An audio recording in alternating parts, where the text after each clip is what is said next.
কেমন বাংলাদেশ চাই? আসলে এখানে উত্তরটা খুব সহজ। এমন বাংলাদেশ চাই যেখানে প্রত্যেকের অধিকার সংরক্ষিত থাকবে, মানবিক মর্যাদা থাকবে।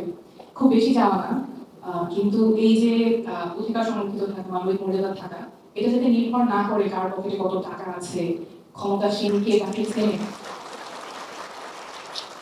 সেটার উপর নির্ভর করবে এমন বাংলাদেশ চাই না। হাসপাতালে একটা সিট পেতে হলে কোনো রাজনীতিবিদের রেফারেন্স লাগবে, ভূমি অফিসে ফাইল মুভ করার জন্য ঘুষ দিতে হবে। সেই বাংলাদেশে আমরা প্রকৃত চাই না। এবং এমন বাংলাদেশ আমরা গড়ব যেখানে প্রত্যেক নাগরিক দেশ গঠনে সক্রিয়ভাবে অংশগ্রহণ করতে পারবেন। আমাদের তরুণরা, আমাদের নারীরা, আমাদের প্রবাসীরা সক্রিয়ভাবে দেশ গঠনে অংশগ্রহণ করতে পারবেন। এখানে অনেকেই বলেছেন আমাদের তরুণদের মধ্যে কিন্তু একটা প্রজন্মগত রূপান্তর ঘটে গেছে। তরুণরা যাতে রাজনীতি বিমুখ না হয়, তরুণরা এখন রাজনীতি নিয়ে যতখানি ইন্টারেস্টেড, দেশ গঠনে যতখানি ইন্টারেস্টেড, এটা আমাদের লালন করতে হবে। আমরা জুলাই মাসে দেশের প্রায় প্রত্যেকটা জেলায় গিয়েছি এবং নিজ চোখে দেখে এসেছি যে জোয়ার তরুণদের মধ্যে এসেছে। তারা দেশ নিয়ে ভাবছেন, স্বপ্ন দেখছেন, দেশ গঠনে কাজ করার চিন্তা করছেন। তাদের স্বপ্নটা আমাদের লালন করতে হবে এবং তারা যাতে একটা নিরাপদ পরিবেশে দেশ গঠনের ভূমিকা রাখতে পারেন, সেই ব্যবস্থা আমাদের করতেই হবে। যদি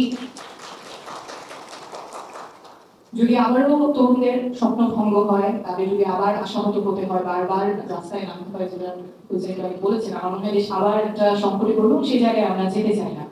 আমাদের ঠাকুরগাঁয়ের লামিন, সিরাজগঞ্জের জুবাইর যে আশা নিয়ে 24-এ মাঠে নেমেছিল, যে স্বপ্ন নিয়ে মাঠে নেমেছিল, সেটা আমাদের বাস্তবায়ন করতে হবে। আমরা ঝালকাঠিতে একজন কৃষকের সাথে দেখা হয়েছিল, রতন হালদার, তার ছেলে রাজীব হালদার, তিনি আন্ডারগ্রেড পাশ করেছেন, কিন্তু একটা সরকারি প্রজেক্ট, একটি বাড়ি একটি খামারের নিয়মের চাকরির জন্য 7 লাখ টাকা ঘুষ চেয়েছে। সেরকম যাতে আর না হয়। আমাদের তরুণদের কর্মসংস্থান পেতে যাতে বেগ পেতে না হয়, আমরা যাতে তাদের প্রতি বিনিয়োগ করতে পারি, তাদের ক্যাপাসিটি বিনিয়োগ করতে পারি। এবং আমাদের তরুণরা তো কিছুতেই কম না। আমাদের তরুণরাই তো বাইরে গিয়ে টপ ইন্ডাস্ট্রিতে কাজ করছে, বাংলাদেশি তরুণরাই কাজ করছে। তাহলে why can't we do the same in Bangladesh? And I dream of a Bangladesh যেখানে young people from all over the world will come to Bangladesh for excellence, excellence in training, excellence in education. এবং ওই জায়গায় I don't see why we cannot do that. এরপর আমাদের নারীরা যাতে সক্রিয়ভাবে অংশগ্রহণ করতে পারে। আমাদের অভ্যুত্থানে একদম সামনে থেকে নারীরা নেতৃত্ব দিয়েছেন, কিন্তু তারপর আমরা দেখেছি অনেকভাবে নারীদেরকে সাইডলাইন করে দেওয়া, সাইবার বুলিং, হ্যারাসমেন্ট, অনেক কিছু শিকার হতে হচ্ছে। কিন্তু তারপর নারীরা থেমে নেই। আমরা যদি নারীদেরকে অগ্রগতির যাত্রায় অংশগ্রহণ না করাতে পারি, তাহলে আমাদের অগ্রগতিটাই সাইডলাইন হয়ে যাবে। তো আমি স্বপ্ন দেখি আমার ব্রাহ্মণবাড়ির তিথি, রাজবাড়ির আফরিন, ওরা যখন চিন্তা করছেন দেশ গঠনে কাজ করতে চাই, রাজনীতিতে অংশগ্রহণ করতে চাই, সেখানে তার বাবা মায়ের চিন্তা করতে হবে না যে আমার মেয়েটা সেখানে নিরাপদ থাকবে কিনা। আমাদের নারীরা সক্রিয়ভাবে নিরাপদে দেশ গঠনে অংশগ্রহণ করতে পারবে এবং আমাদের প্রবাসীরা আমাদের দেশ গঠনে সক্রিয়ভাবে অংশগ্রহণ করতে পারবে। আমরা যখন পদযাত্রায় গেছিলাম চুয়াডাঙ্গায়, শারমিন আপার ভাই, মুন্না ভাই, উনি সৌদি আরবে, উনি কষ্ট করে কামাই করে বাংলাদেশে টাকা পাঠান। উনিও যাতে দেশ গঠনে ওনার একটা ভয়েস থাকে, ওনার এলাকায় যখন নির্বাচন হচ্ছে সেই এমপি নির্বাচনে যাতে তিনি ভোট দিতে পারেন। দেশ গঠনে যাতে প্রবাসীদের সাথে একটা যে দূরত্ব আছে বাংলাদেশে, সেই দূরত্বটা যাতে ঘটে। এবং আজকে I think this is a very key moment, সেই জায়গায় diaspora is being included. And I hope আমরা এমন একটা বাংলাদেশে যেতে পারি যেখানে যারা দেশে আছেন, যারা প্রবাসে আছেন, সবাই মিলে আমরা এই যে বাংলাদেশ 2.0 স্বপ্ন দেখছি, যেখানে সবার অধিকার সংরক্ষিত থাকবে, মানবিক মর্যাদা থাকবে, সেই জায়গায় একসাথে কাজ করতে পারি।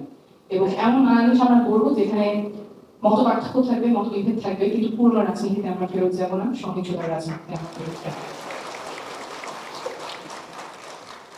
And I hope we are able to build a Bangladesh where everybody has a voice, everybody has dignity, and everybody has a stake in how their lives are governed.